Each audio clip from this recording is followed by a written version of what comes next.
पापा पंडित जी के नेवता पठाए।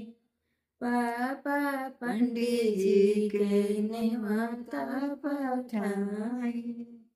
पंडित जी पोथिया सहित चली आई।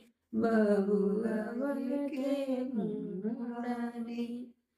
पंडित जी पोथिया सहित चली आई। बबुआ के मुंडनी। पापा पंडित जी के नेवता पठाए। पापा पंडित जी के नेवता पठाए। पंडित जी पोथिया सहित चली आई। बबुआ के मुंडनी। पंडित जी पोथिया सहित चली आई। बबुआ के मुंडनी। पापा नौआ के नेवता पठाए। पापा नौआ के नेवता पठाए।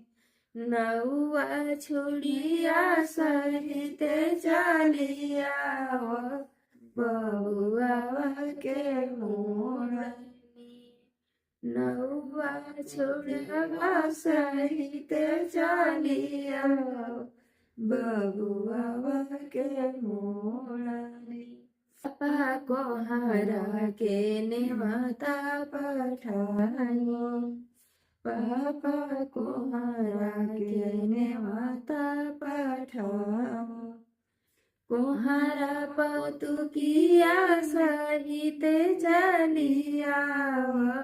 बबुआ के मुंडनी। कोहारा पतुकिया सहित चली आओ। बबुआ के मुंडनी। पापा लोहारा के नेवता पठाए। पापा लोहारा के नेवता पठाए। लोहारा पीढ़वा सहित चली आओ। बबुआ के मुंडनी।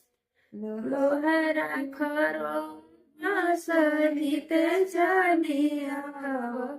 बबुआ के मुंडनी। पापा फूफा जी के नेवता पठाए। पापा फूफा जी के नेवता पठाए। फूफा जी फूफा सहित चली आई। बबुआ के मुंडनी। फूफा जी फूफा सहित चली आई। बबुआ के मुंडनी। पापा जीजा जी के नेवता पठाए। पापा जीजा जी के नेवता पठाए।